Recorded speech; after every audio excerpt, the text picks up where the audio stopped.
Entonces vamos a hacer un pequeño repaso de lo que estábamos viendo estas dos clases. La anterior clase hemos visto algunos detalles concernientes a la implementación de la red neuronal, ¿no? O sea, son ya ajustes que ustedes van agregando a su proceso de entrenamiento o a la misma definición de la arquitectura de acuerdo a sus necesidades.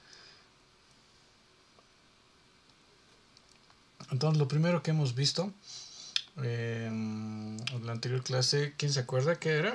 Eran 4 conceptos, ¿no ve? ¿Cuál era el primero?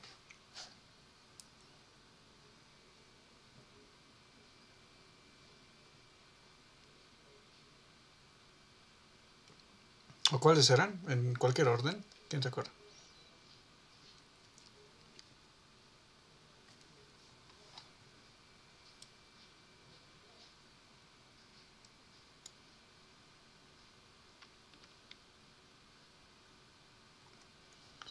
A ver, hay uno que me acuerdo que es el de aumentación de datos, ¿no?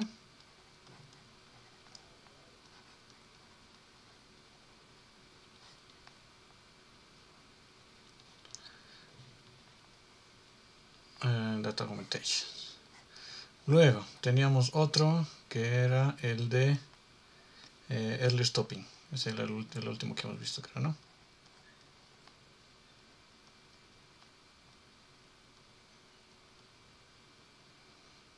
Ya. Luego, ¿qué más habíamos visto? Normalization, ¿no?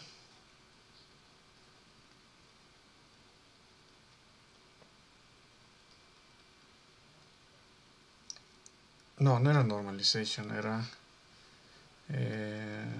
regularización.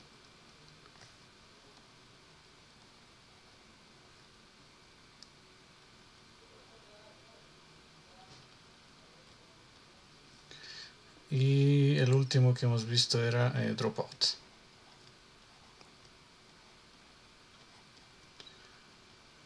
Ya, entonces vamos a hacer un pequeño repaso, ¿sí? Vamos a hacer un pequeño repaso de estos conceptos para que se les quede claro, o si es que tienen alguna duda también la digan, ¿no? Bueno, entonces, ¿qué era la aumentación de datos? Refería a un proceso de generar, ¿no? Nos estamos refiriendo a generar datos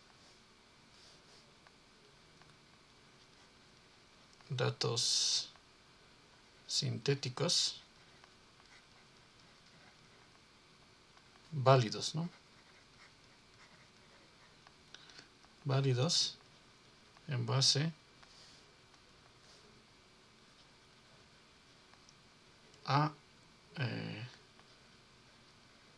ejemplos reales. ¿No? Entonces recuerden que en base a una imagen de un gatito,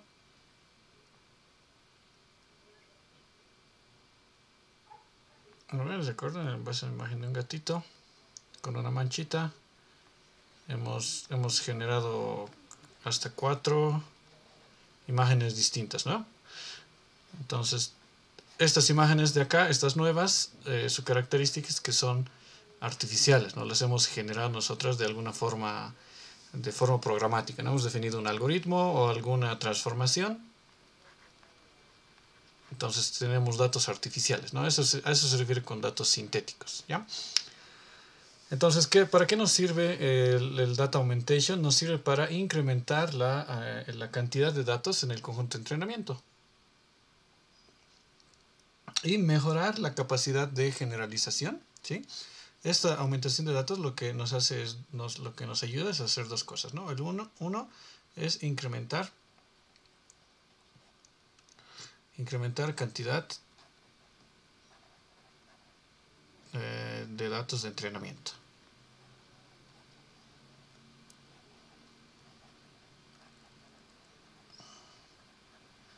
Solo en datos de entrenamiento, ¿ya? Usualmente no utilizo la aumentación de datos para para el conjunto de prueba o el conjunto de validación, ¿sí? Normalmente siempre es en el conjunto de entrenamiento nada más, ¿ok? Muy bien, entonces tenemos, vamos a incrementar la cantidad de datos en el conjunto de entrenamiento Y dos, esto nos ayuda a mejorar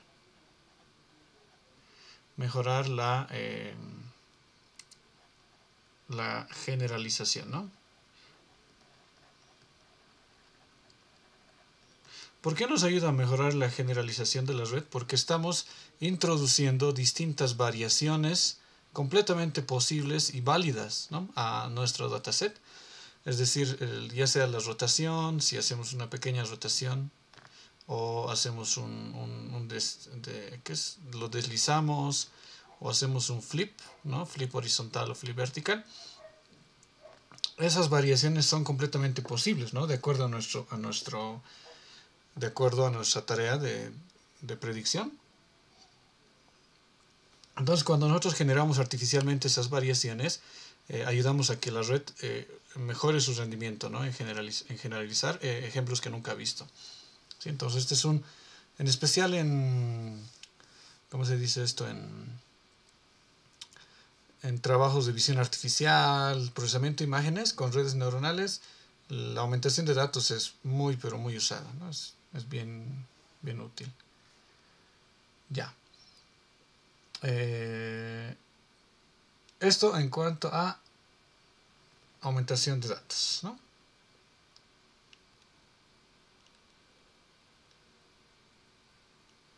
Y ahora, ¿cómo lo voy a borrar esto? Aquí está.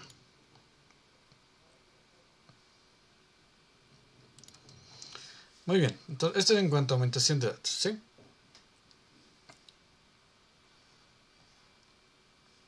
Ups, está un poco lento.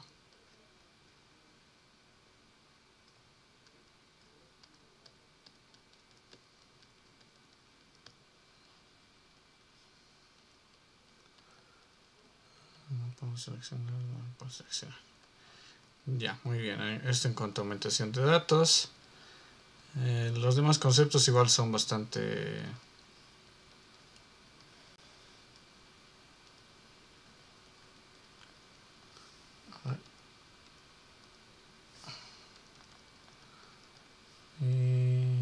ya, muy bien.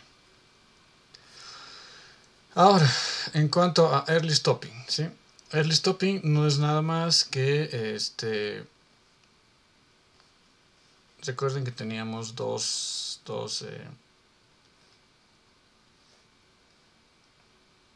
curvas, ¿no? Estas son nuestras curvas de aprendizaje. Entonces aquí tenemos el costo o el error, ¿sí? Vamos a decir L, y aquí tenemos las iteraciones. Entonces, ¿qué es lo que pasa cuando nosotros estamos entrenando? Este va a ser en amarillo, va a estar el error de entrenamiento, ¿sí? El error de entrenamiento va a empezar en un valor alto y va a empezar a bajar, va a empezar a disminuir de manera exponencial, ¿no? Y se va a ir acercando a cero, ¿sí? Pero, ¿qué va a pasar con el error de validación? Si el error de validación también va a empezar a disminuir, siempre va a ser mayor el error de entrenamiento, ¿no? Y va a llegar a un punto en el que va a empezar a crecer, ¿ya? Entonces, lo que hacemos con el early stopping es básicamente encontrar este punto mínimo, ¿no? Aquí tenemos el error, el error de validación, el eval, o el costo, ¿no?, mínimo, ¿sí? Entonces, en este punto nosotros detenemos el entrenamiento y decimos, este es nuestro mejor modelo, ¿no? Básicamente el mejor rendimiento que hemos obtenido, ¿sí? Entonces ahí lo detenemos y simplemente empezamos a trabajar con ese, ¿no? Entonces, si seguimos entrenando y el error sigue subiendo, quiere decir que esto en esta parte ya hemos caído en este fenómeno que se llama el overfitting, ¿no?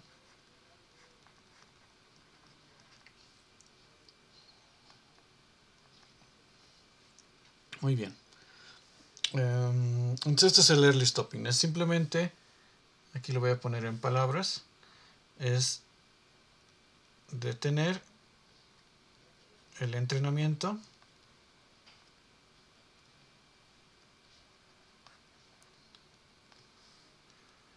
en cuanto el error de validación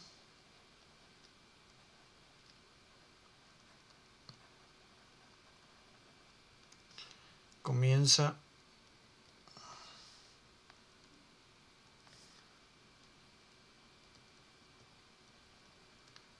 a crecer, ¿no? Comienza a crecer. Entonces esto lo que hace es evitar, el efecto de esto es evitar el sobreentrenamiento, ¿no?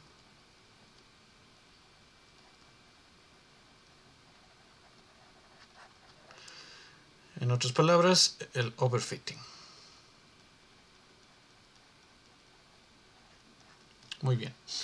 Entonces esta es la idea detrás del early stopping, ¿no? En el early stopping simplemente vamos monitoreando esto y esto podemos automatizarlo, ¿no? ¿Cómo lo automatizamos? Simplemente vamos almacenando estos costos, el error de validación y el error de entrenamiento, y vamos evaluando, ¿no? Entonces ha incrementado, no se ha incrementado. Usualmente en lo que es el early stopping se define lo que es un periodo de paciencia, ¿no? El periodo de paciencia es básicamente el número de iteraciones en el que el error de validación, vamos a poner vale error, ¿sí? O el error de validación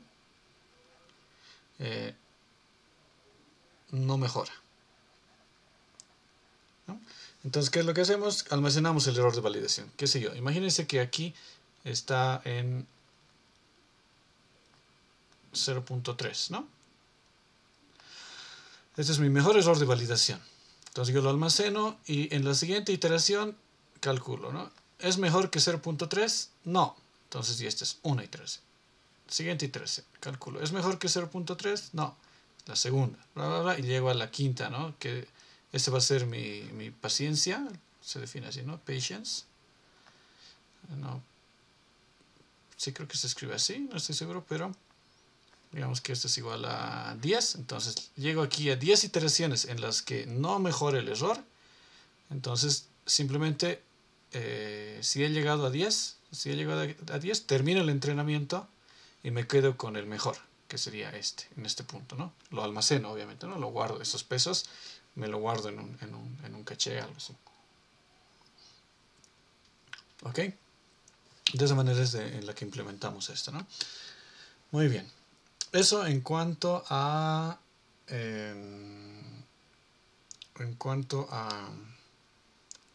el early stopping, ¿ya? Ahora vámonos a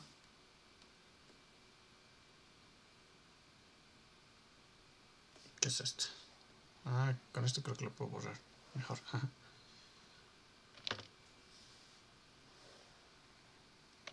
Ya, súper. Entonces vámonos al regularization, ¿no? Ay, no, esto no es. Este es. Ya, este ya hemos visto. Este ya hemos visto. Este ya hemos visto. Ya. En el caso de la regularización, lo que hacemos es, en el concepto, digamos, ¿no? El concepto de regularización, lo que hacemos es. El concepto en general es penalizar los valores altos de pesos, ¿no? Entonces, ¿a qué me refiero con eso? A que si hay una neurona que está empezando a incrementarse los pesos, lo que pasa es lo siguiente, ¿no? Imagínense, tenemos aquí, imagínense que 3 y aquí 2, y los pesos que van de esta neurona a esta neurona, o sea, estos valores, sus W, son muy altos con respecto, en este caso sería esto, ¿no? Son muy altos con respecto a las otras neuronas. Entonces las otras neuronas básicamente los valores son despreciables, ¿no? Sus activaciones son despreciables en comparación a esta que tiene valores muy altos. Y eso hace que en el proceso de entrenamiento, como las activaciones de estas neuronas son pequeñas, sus gradientes, recuerden, ¿no? Sus gradientes ¿no? Con respecto a los pesos, también van a ser pequeños, ¿no? Van a ser despreciables. En cambio de este, van a ir incrementándose. Entonces, eso es simplemente hace que este fenómeno se vaya asentando mucho más. Entonces, ¿qué es lo que hacemos en ese caso? Sí, en ese caso lo que utilizamos es la regularización, ¿no? La regularización nos dice que lo que tenemos que hacer es en nuestra función de costo, ¿sí? ¿No? Tenemos una función que depende de la predicción, ¿no? Recuerden, los que depende de la predicción y depende de la salida. Este es nuestro término tradicional, ¿no? Con esto es con lo que trabajamos. Aquí decimos, si esta función se incrementa, quiere decir que hay más costo, entonces tenemos que minimizar esto, ¿no? Entonces, ¿qué es lo que vamos a hacer aquí? Simplemente vamos a agregar un nuevo término, ¿no? Entonces vamos a sumar un lambda sobre 2m del módulo de los pesos elevado al cuadrado, ¿no? Y esto de acá se denomina regularización L2, ¿sí? Entonces, ¿qué es lo que estamos haciendo aquí? Estamos hallando el módulo, es decir, simplemente el tamaño, ¿no? de los pesos. Si es muy negativo, igual el módulo va a ser grande, ¿no? Ese es el valor absoluto de los pesos, y mientras más grandes sean los pesos, más alto va a ser el costo, ¿no? Recuerden, esto vamos a ponerlo en rojito. Si este término, o sea, si los pesos son muy grandes, este término va a empezar a crecer. Y si este término crece, como esto se está sumando, el costo va a empezar a crecer, ¿no? Entonces, eso va a hacer que nuestro descenso gradiente vaya penalizando estos costos altos, ¿no?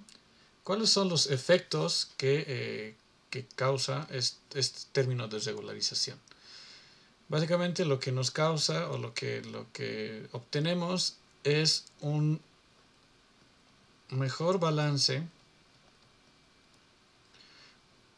en las activaciones, ¿no?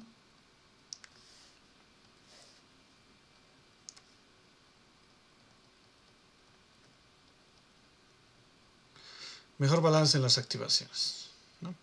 Y después, básicamente esto, ¿no? Entonces, esto hace, el mejor balance en las activaciones hace que disminuye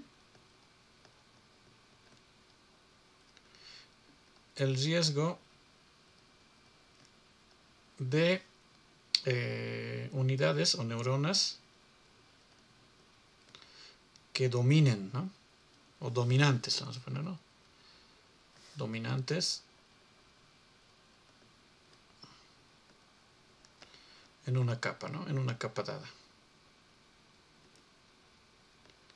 ¿Por qué no queremos neuronas dominantes? ¿Qué me puede decir? ¿Por qué esto de acá, las neuronas dominantes en una capa, es algo malo?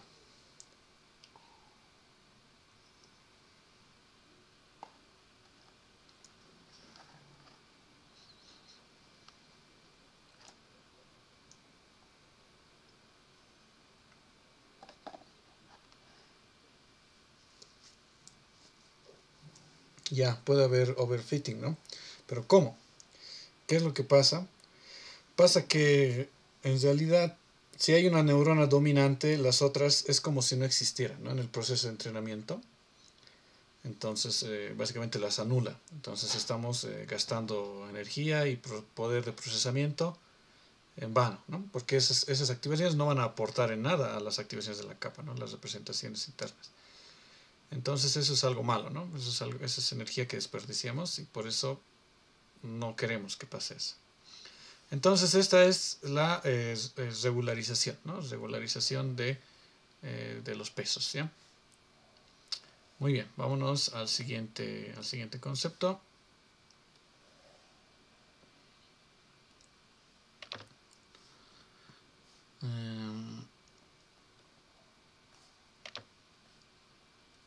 El siguiente concepto es el de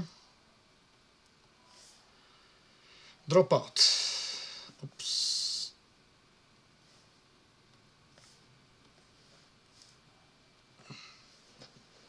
Entonces esto de aquí ya lo hemos visto. Y el de dropout es súper sencillo, ¿no? Es más sencillo explicarlo que implementarlo. Bueno, implementarlo tampoco no es muy complicado. Entonces el concepto de dropout básicamente es, entre comillas, ¿no? Entre comillas, es apagar aleatoriamente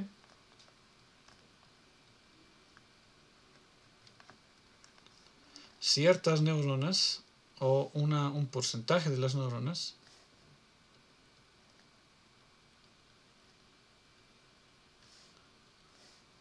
un porcentaje de unidades durante el entrenamiento, ¿no?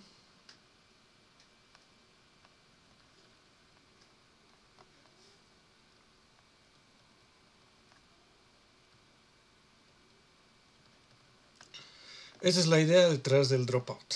Entonces es apagar, entre comillas, apagar es simplemente eliminar sus activaciones, ¿no? Y el cálculo de sus gradientes. Ya no vamos a propagar, ya no vamos a hacer la propagación adelante en esa neurona, ni tampoco la propagación hacia atrás, ¿no?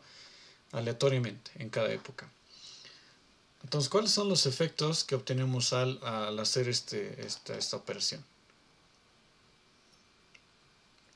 Lo primero que obtenemos es lo mismo, ¿no? Es balancear, igual que la regularización. Es balancear los valores, ¿no? De las activaciones. Entonces,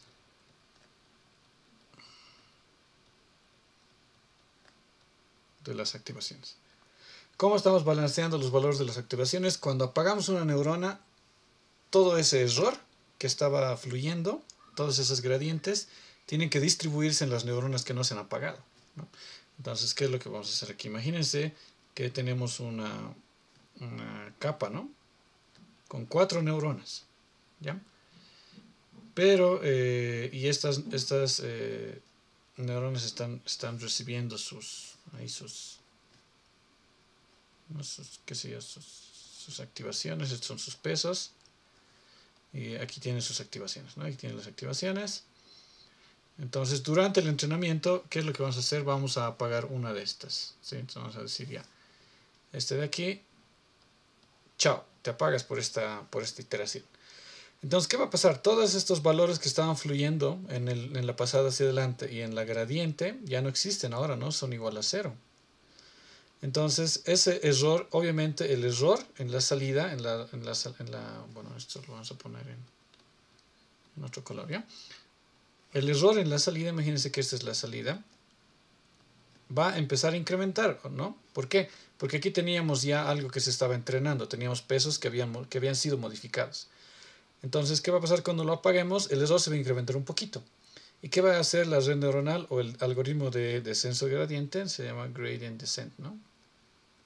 ¿Qué va a hacer? Va a intentar compensar este error. Entonces, va a intentar bajarlo.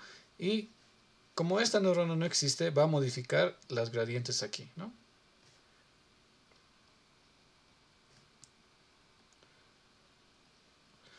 ¿Sí? Entonces va a modificar los gradientes, entonces todos esos valores se van a ir distribuyendo a las neuronas que sigan encendidas, ¿no? Entonces esto es como, imagínense que ustedes trabajan en un restaurante, ¿no? Ustedes trabajan en un restaurante y tienen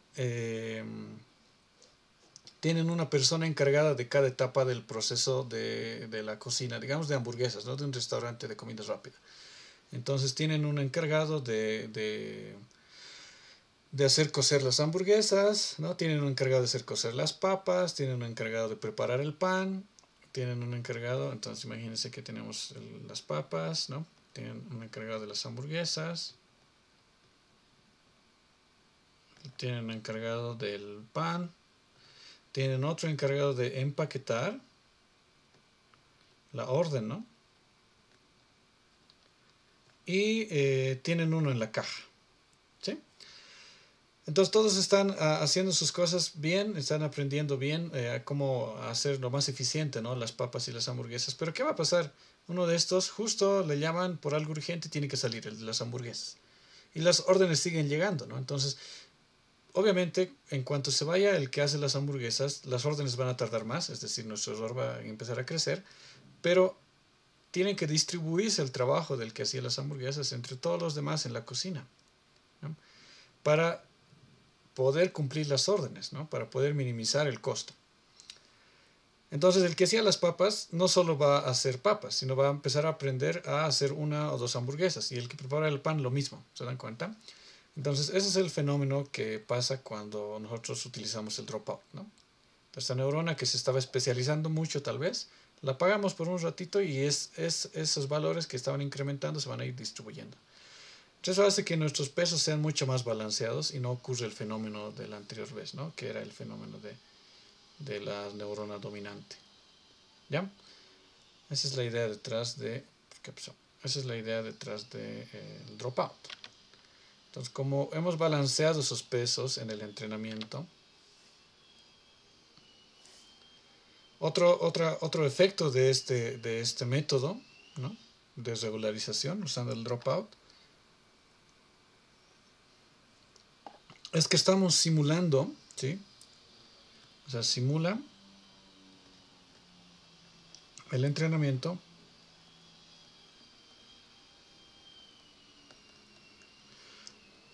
de, entre comillas, múltiples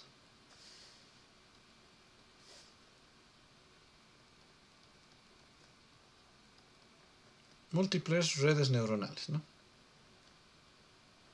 O múltiples arquitecturas.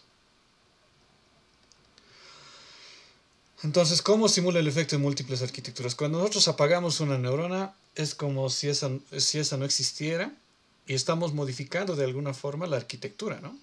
Entonces, lo que vamos a obtener va a ser, cada vez que apagamos ciertas neuronas, vamos a obtener un modelo, apagamos en la siguiente, vamos a obtener otro modelo. Como es aleatorio, entonces van a ser varios, ¿no? ¿Y qué va a pasar al final de todo? ¿Esto se puede mover? Así se puede mover. Al final de todo, cuando ya terminamos de entrenar, la predicción va a ser una combinación de todos estos modelos, ¿no? Entonces esto se llama un efecto de ensamble.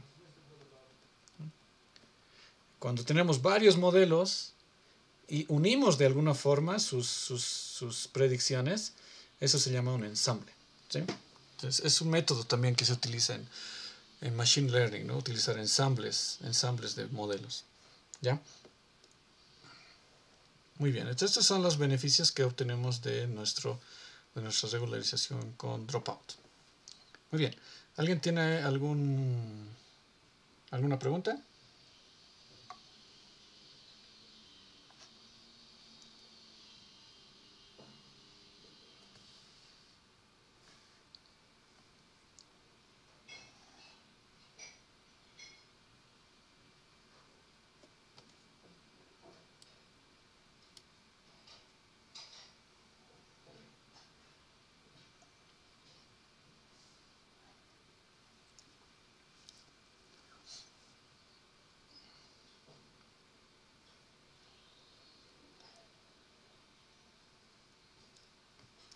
El data augmentation, como les decía, es simplemente generar datos sintéticos, ¿no?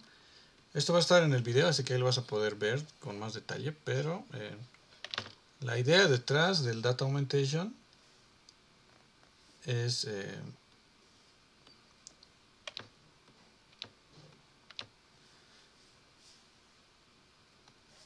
en base a nuestros datos reales, ¿sí? Imagínense que este es nuestros datos de entrenamiento, ¿no? X y Y, obviamente. Artificialmente vamos a generar un conjunto más grande, ¿no? Entonces aquí viene lo que es el data augmentation. Mediante transformaciones del conjunto original vamos a generar un conjunto más grande, ¿no? Y esto es completamente, son datos válidos, ¿sí? Es la idea detrás de la aumentación de datos, ¿sí? En base a nuestros datos reales vamos a hacer alguna transformación y vamos a generar datos sintéticos, ¿sí? Entonces, una forma, por ejemplo, de generar datos sintéticos en una tarea que no está relacionada con imágenes es realizar algún tipo de interpolación, ¿no? interpolación, ¿sí? O en todo caso, extrapolación. No demasiado, ¿no? Porque básicamente nuestra tarea es justamente eliminar esto, ¿no? Pero podemos utilizar de acuerdo a la naturaleza de nuestros datos, ¿no? Eso es muy específico a cada tarea.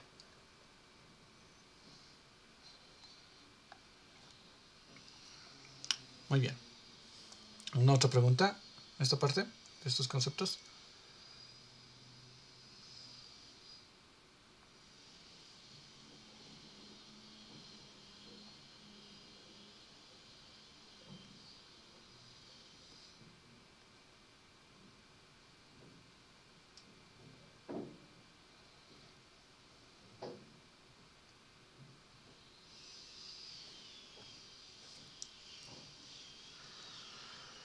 Ya, a ver, entonces lo que vamos a hacer ahora es, vamos a borrar todo esto y vamos a continuar con lo que teníamos que ver hoy, ¿no? Entonces ya estamos terminando este tema de redes neuronales feed-forward, ¿sí? Yo creo que hoy va a ser la última clase relacionada directamente con todos estos detalles, ¿no? La siguiente clase vamos a ver ya un tutorial de TensorFlow. Eso sería la siguiente semana, ¿sí? Vamos a intentar implementar, ¿no?, una red neuronal utilizando TensorFlow. Y luego de eso vamos a ver redes neuronales convolucionales, ¿no? Que va a ser, yo creo que va a ser el último tema que vamos a ver en el semestre, ¿no? Con eso vamos a terminar todo lo que es el avance teórico. Y lo demás va a ser solamente sus proyectos, ¿ya? Entonces algo de lo que les quería hablar hoy es de algunas consideraciones con respecto a el learning rate. Primero, antes del learning rate, vamos a ver este de aquí, que es ya hemos visto el descenso de gradiente, ¿no ve? Entonces tenemos el gradient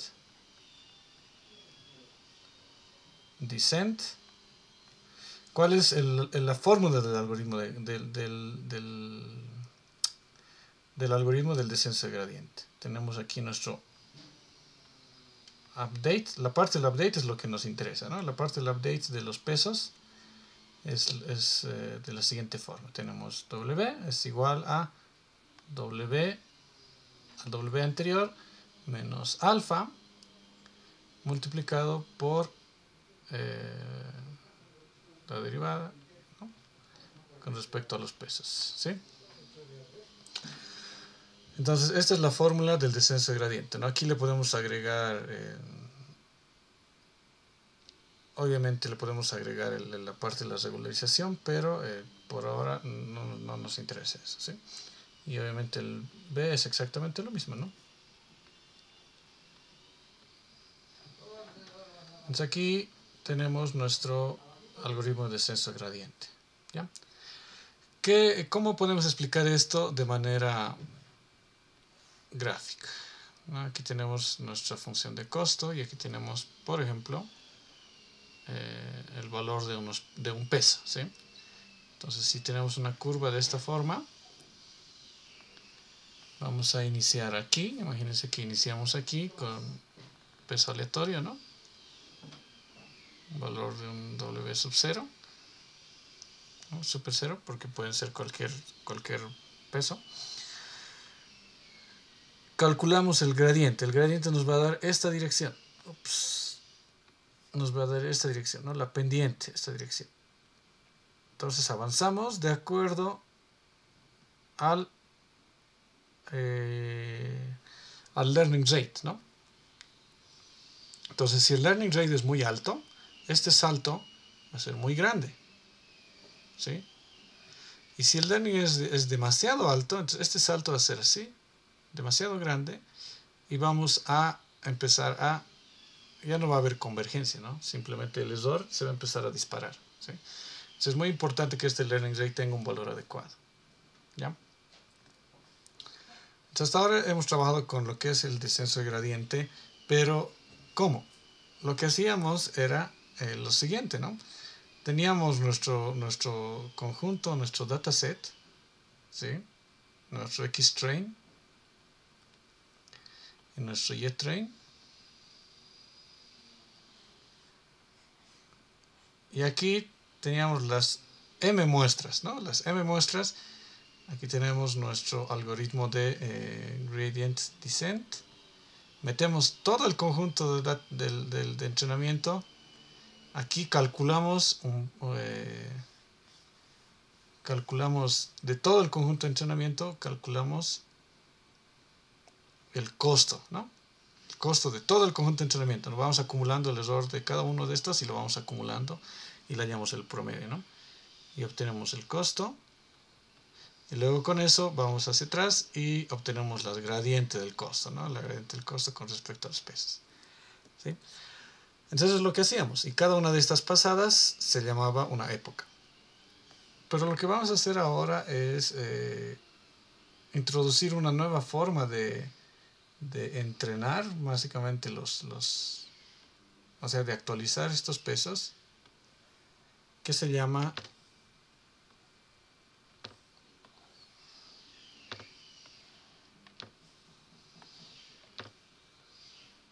pues esto lo voy a dejar ahí.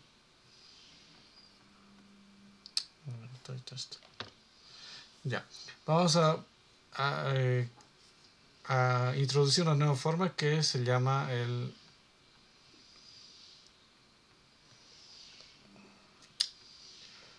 stochastic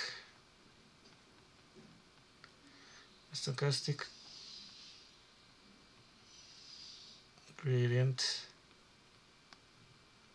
descent, ¿ya? Entonces, en este caso el update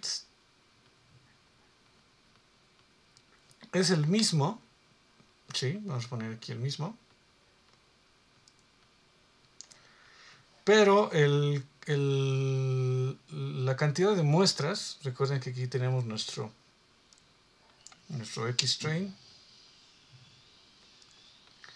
nuestro Y-train, y tenemos acá, ¿no?, todo nuestro conjunto. No vamos a ingresar a nuestro algoritmo del Stochastic Gradient Descent, SGD se llama, ¿no? No vamos a ingresar todo el conjunto, ¿sí? Todo. Lo que vamos a hacer es, en un paso, vamos a ingresar una pequeña partecita. Solo esta pequeña partecita vamos a ingresar y vamos a calcular el costo, ¿sí? Luego vamos a ingresar otra pequeña partecita y vamos a calcular el costo. Estas pequeñas partes del conjunto de entrenamiento se denominan, en Stochastic Gradient Descent, se denominan mini batches, ¿sí? O sea, cada uno de estos es un batch, no viene de la palabra batch, ¿sí? ¿Quién sabe qué significa batch en inglés?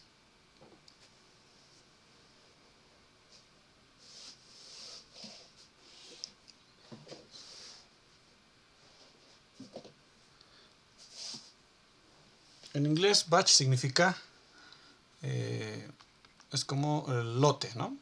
Un lote, ¿ya? Entonces, en vez de agarrar todo el lote de nuestros datos, todos nuestros registros, simplemente estamos agarrando una pequeña parte, por eso se llaman mini batches, ¿no? Entonces, agarramos un mini batch, calculamos el costo y actualizamos los pesos. Hacemos el backpropagation, ¿ya?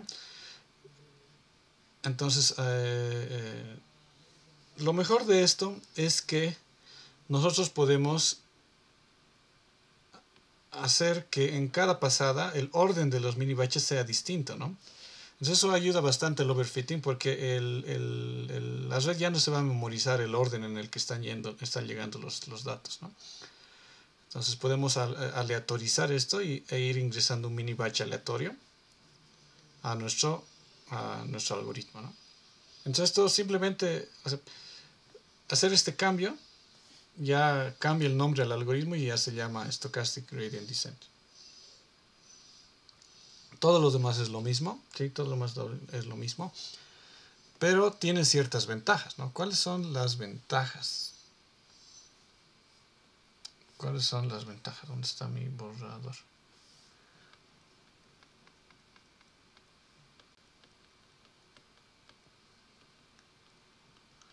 Ya, aquí le vamos a poner los mini batches.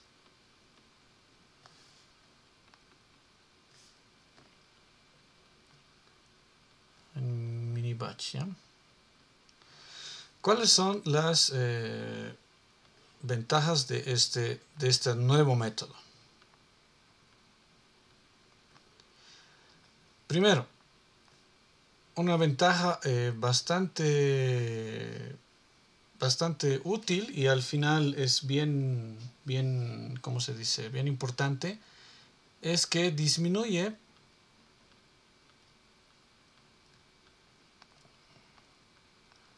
la cantidad de memoria RAM requerida. ¿Cómo disminuye la cantidad de memoria RAM en nuestro algoritmo? Recuerden que cuando nosotros hacemos el descenso gradiente, calculamos las gradientes de todos los pesos y las activaciones, ¿no ves? Recuerda, para hallar nuestra G' de Z. Esta G' de Z es una función de G, ¿no? Es una función de G de Z. Entonces almacenamos esta G de Z, ¿no? En la memoria RAM, nos la guardamos. Y eso lo hacemos para todas las activaciones, para todos los pesos, para todas las capas, ¿no? Entonces, y eso también depende de cada uno de estas muestras tiene sus propias activaciones G y no sus propios pesos, ¿no? Pero sus gradientes G'. Entonces almacenamos todos estos datos en la memoria, ¿no? Para todo el dataset. Para un dataset de unos 2000 muestras no pasa nada, ¿no? Podemos almacenar eso en la RAM. Pero imagínense que estos son 2000 o 2 millones de muestras. Ya la RAM empieza a crecer, ¿no? Exponencialmente. Y hay un punto, en especial si trabajamos con imágenes, en el que no vamos a ser capaces de almacenar todo el dataset en la memoria RAM, ¿sí? Entonces esa es una de las ventajas, ¿no? Que disminuye la memoria RAM requerida. ¿Pero cuál es su desventaja? ¿Cuáles son las desventajas? Bueno, solo hay una, ¿no? Es que la convergencia es más lenta, ¿no?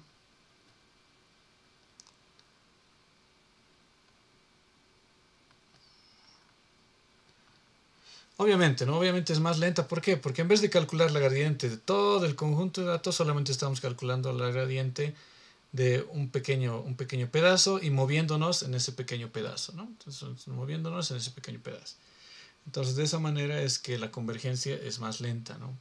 Entonces, tiene sus ventajas y tiene sus desventajas. En este caso, esta ventaja de aquí es mucho mayor, como se puede decir, es mucho más importante. ¿Por qué? Porque llega un punto en el que si nos quedamos sin RAM, no podemos hacer nada, ¿no? No podemos entrenar el algoritmo directamente, entonces nos vamos a quedar de manos cruzadas. Pero si tenemos RAM y aceptamos que el entrenamiento sea un poco más lento, aún así vamos a poder entrenar nuestra red, ¿no? Vamos a llegar a un resultado, vamos a poder disminuir el error. Pero sin RAM no podemos hacer nada, ¿no? Entonces es preferible que sea un poco más lento a que nos quedemos sin RAM y tengamos que incrementar la RAM en nuestra PC o en nuestro servidor, ¿no? Esa es una consideración que tienen que tomar en cuenta. Muy bien, entonces esto en cuanto a descenso de gradiente estocástico, ¿no? Este es el término, stochastic gradient descent. ¿Alguna pregunta en esta parte?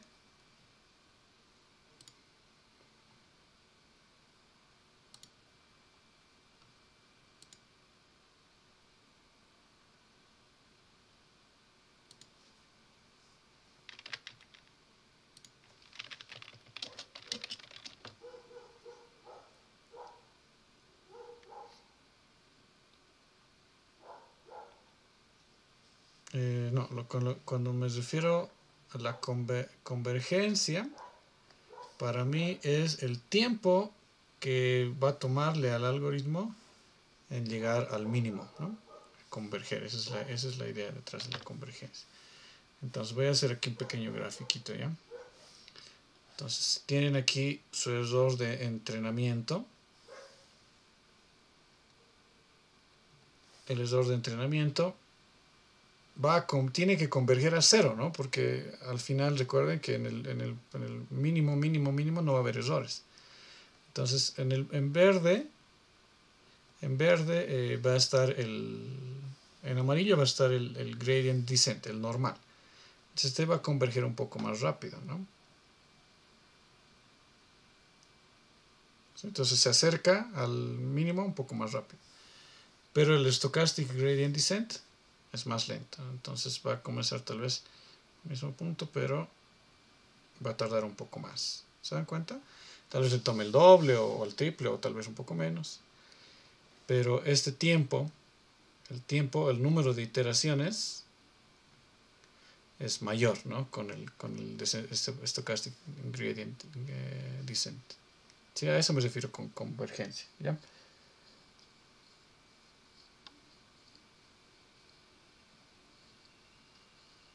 ¿Alguna otra duda?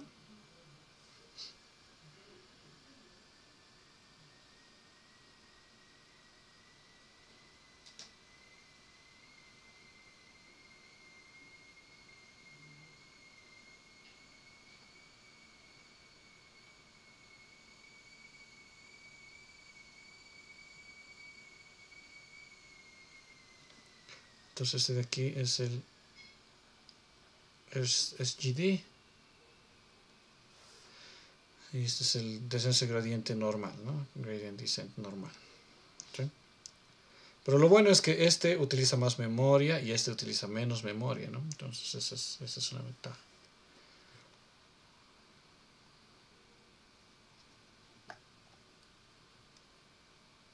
Muy bien. A ver, ¿qué más? En este caso, creo que respecto a esto no hay nada más.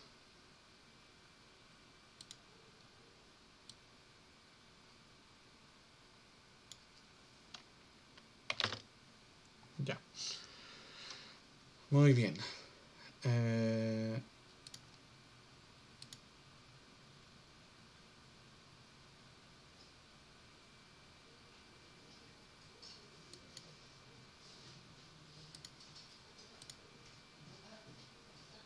ver, ¿qué más?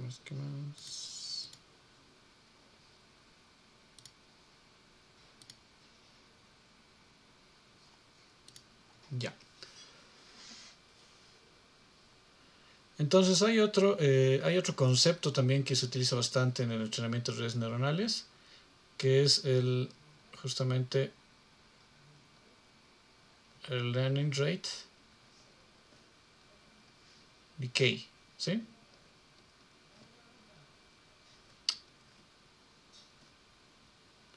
Decay. ¿A qué se refiere el learning rate decay? Recuerden que nuestro learning rate para nosotros es una constante, ¿no? Es un hiperparámetro, alfa, ¿sí?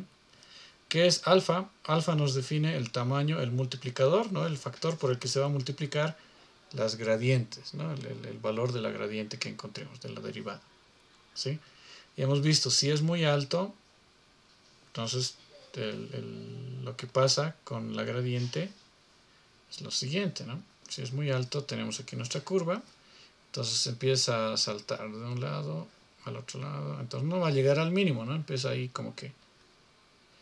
Pero si es muy pequeño, ¿no? Vamos a poner aquí esto en color celeste, si es muy pequeño, la gradiente va a converger de manera pero muy lenta, ¿no? Entonces va a converger muy lento, va a ir pasito, porque es muy pequeño. Entonces, ¿cuál creen que sería una buena estrategia para modificar este learning rate? ¿Sí? Primero, ¿cómo podemos identificar que la gradiente es muy... O sea, el learning rate es muy alto o es muy bajo? Entonces, podemos analizar las curvas de entrenamiento, ¿sí? Las curvas de entrenamiento. ¿Cómo analizamos las curvas de entrenamiento? No, hasta ahí nomás, ¿ya? Entonces, primero vamos a tener el caso en el que aquí abajo, vamos a borrar este. Vamos a borrar esto porque se nos va a confundir. Ya. Aquí vamos a tener el caso en el que el learning rate es muy alto, es muy grande. ¿Sí? Un poquito más aquí lo voy a dibujar. Pucha.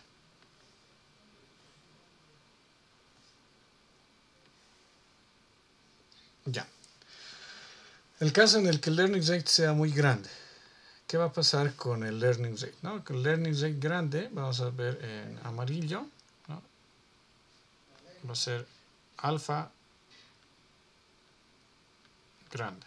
¿Sí? Entonces, efectivamente el costo va a bajar rápido, pero va a llegar a un punto en el que se va a sentar y ya no va a bajar, ¿no?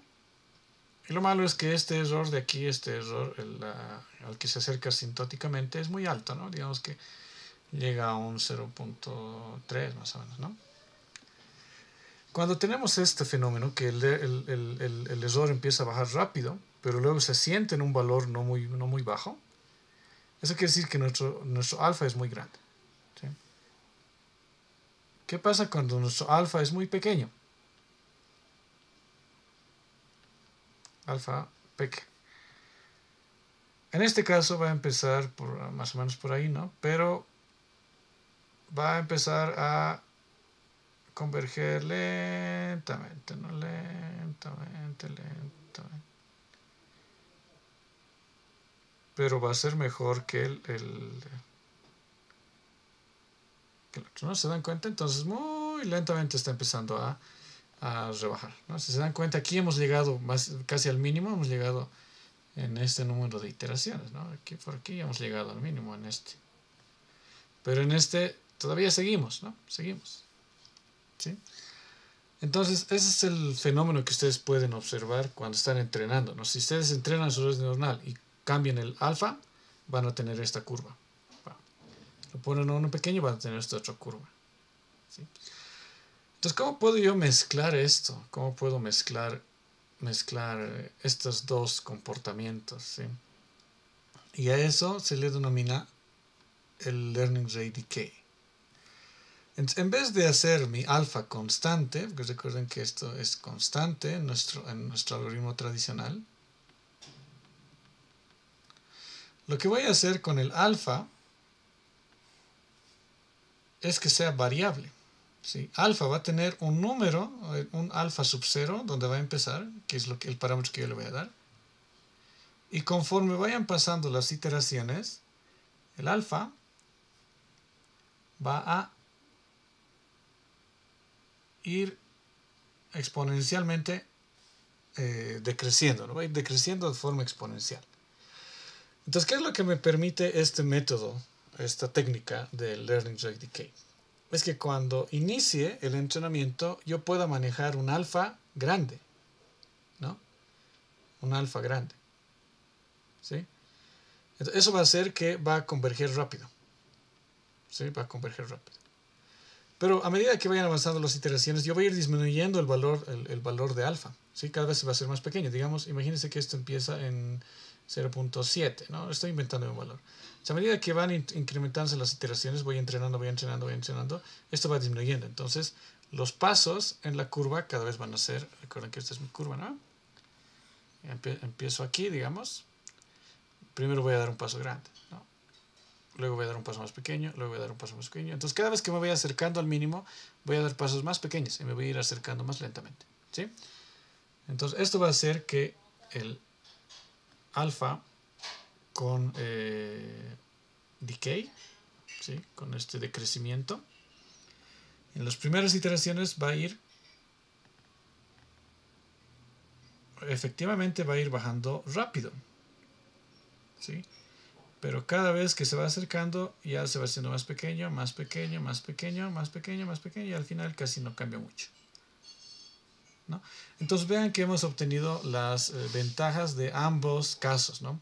Al inicio queremos un alfa grande, porque sabemos que como estamos inicializando nuestros pesos, ¿no? De forma aleatoria,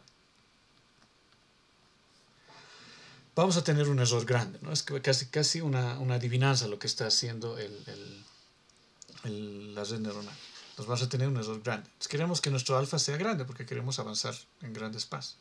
Pero a medida que vayamos avanzando en nuestras iteraciones, queremos que el alfa se vaya haciendo más pequeño para llegar lo más cercano posible a nuestro mínimo, ¿sí? Entonces utilizamos este decay, ¿ya? ¿Cómo se expresa este decay? Esto de acá es simplemente una función exponencial, ¿no? Es una función exponencial, ¿sí? Entonces básicamente el alfa va a ser igual a menos alfa, ¿cómo sería? Menos alfa sub 0. ¿Cuál sería no, es al revés, no es al revés. Sería alfa sub 0 por e a la menos el número de iteraciones, ¿no? Iteración. ¿Sí? Entonces utilizamos, en vez de utilizar un alfa constante, utilizamos este alfa que está, cada vez que se incrementa va a ir siendo más pequeño, más pequeño, más pequeño, ¿no? Entonces este es otro método, otra técnica que se utiliza en redes neuronales para mejorar el entrenamiento, ¿no? Para hacer que converja esto de forma más rápida, ¿sí? ¿Alguien tiene alguna duda en este concepto del Learning Rate Decay?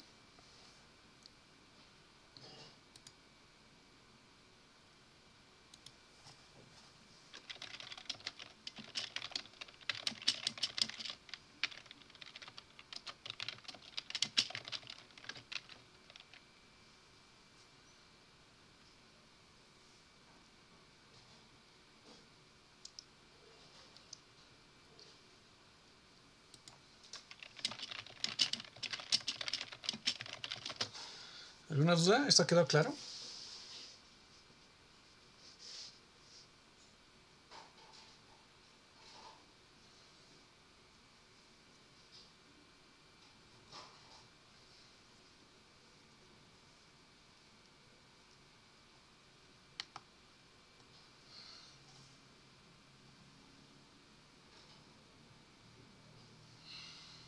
¿Cómo?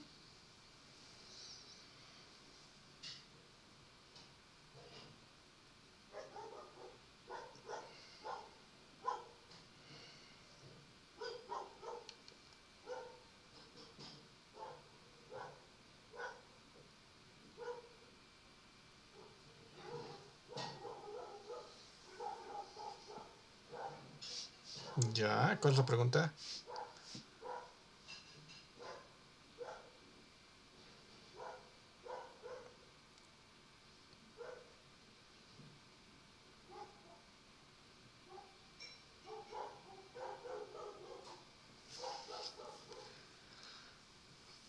Como les había dicho, en vez de hacer alfa constante, que es un valor que ustedes definen, ¿no? Recuerden que esto definían en nuestro algoritmo de descenso de gradiente para la regresión logística, le hemos dado un valor, ¿no? Que era 0.003, creo, ¿ya? O sea, véanlo en el notebook. Esto de aquí ya no va a ser el alfa constante, sino va a ser el alfa sub 0. Y el alfa real, el factor que se multiplica con los gradientes, va a tener esta forma, ¿no? Va a ser una función del número de iteraciones. Mientras más grandes sean las iteraciones, más adelante estemos en el entrenamiento, más pequeño va a ser este valor, ¿sí? Entonces hay otra cosa también que ustedes pueden observar en su entrenamiento. Cuando el alfa es muy, muy grande, ¿sí? Alfa es enorme, vamos a poner, ¿ya? Entonces les dije que ocurre este problema que hay divergencia, ¿no? Se van a empezar así y luego se van a ir hacia al demonio, ¿no? Eso quiere decir que el alfa es demasiado grande, ¿no? Entonces, como ustedes pueden darse cuenta, mucho del proceso de entrenamiento, ustedes tienen que analizarlo en base a las curvas de aprendizaje, ¿sí? Las curvas de aprendizaje que en este caso tienen la función de costo o el error y las iteraciones, ¿no? Entonces ustedes tienen que tener este criterio de poder analizar de forma correcta sus curvas de aprendizaje e identificar estos casos, ¿no? Entonces cuando van entrenando es bien importante que ustedes puedan guardar el costo, ¿sí? Guardar esta función de costo, el error de entrenamiento y el error de validación, ¿sí? En este caso estas curvas son el error de entrenamiento, ¿no? Entonces es bien importante que ustedes puedan, en la práctica que les he dado, también puedan analizar, ¿no? Cuál es la curva de aprendizaje de su red neuronal, cómo es que ha evolucionado el aprendizaje, cómo es que cambia, ¿sí? Para nosotros la verdecita, esta forma es la ideal, ¿no? ¿Por qué? Porque estamos llegando a un valor muy bajo de entrenamiento que se mantiene, va convergiendo en un valor, en un número razonable de iteraciones, ¿sí?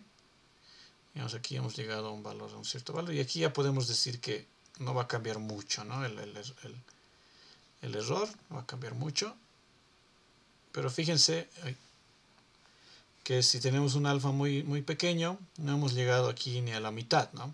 Entonces va a seguir. Entonces, con un alfa muy pequeño, tendríamos que esperar el doble de tiempo, ¿no? Para entrenar. Entonces, eso no es nada eficiente, ¿sí? Entonces, como ya les he dicho, es bien importante que ustedes sean capaces de analizar estas curvas de entrenamiento, ¿no? En el examen voy a ponerles un ejercicio de este tipo, ¿no? Donde les voy a pasar una curva de entrenamiento y les voy a decir qué ha pasado, ¿sí? ¿Qué casos han ocurrido? Y ustedes ya tienen que ahí ver, ¿no? Analizar y ver qué es lo que podría haber pasado, ¿sí?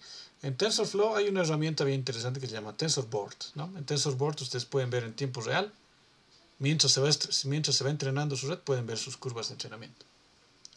Entonces es bastante genial, ¿no? Tenerlo ahí. Entonces, y de acuerdo al comportamiento de sus curvas de entrenamiento, ustedes también pueden definir, porque este es un número, ¿no? Es un número que se va acumulando en una lista. Ustedes ya saben cómo manipular una lista en Python.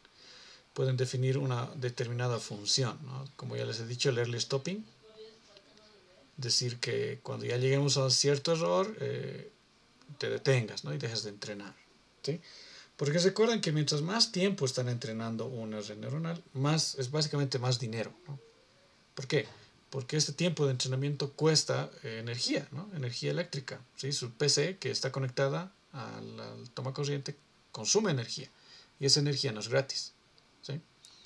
Y no solo eso, el tiempo también es dinero, ¿no? Porque en este tiempo que ustedes están metiéndole el entrenamiento, están esperando que entrene, ustedes pueden estar iterando otro entrenamiento, ¿no? Pueden estar mejorando su modelo y volviendo a entrenarlo.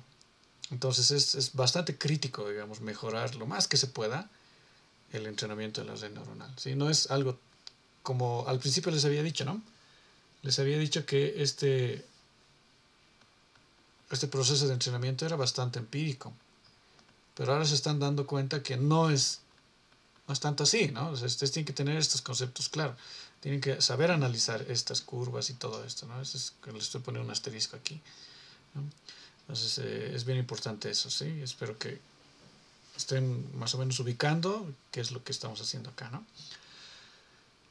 Espero que todo esto cuando hagan su proyecto del fin de la materia tenga más sentido, ¿no? Ahí es donde va a tener mucho más sentido todas estas curvas, cuando ya estén metiéndole mano a su red neuronal. Muy bien, ¿alguna otra duda?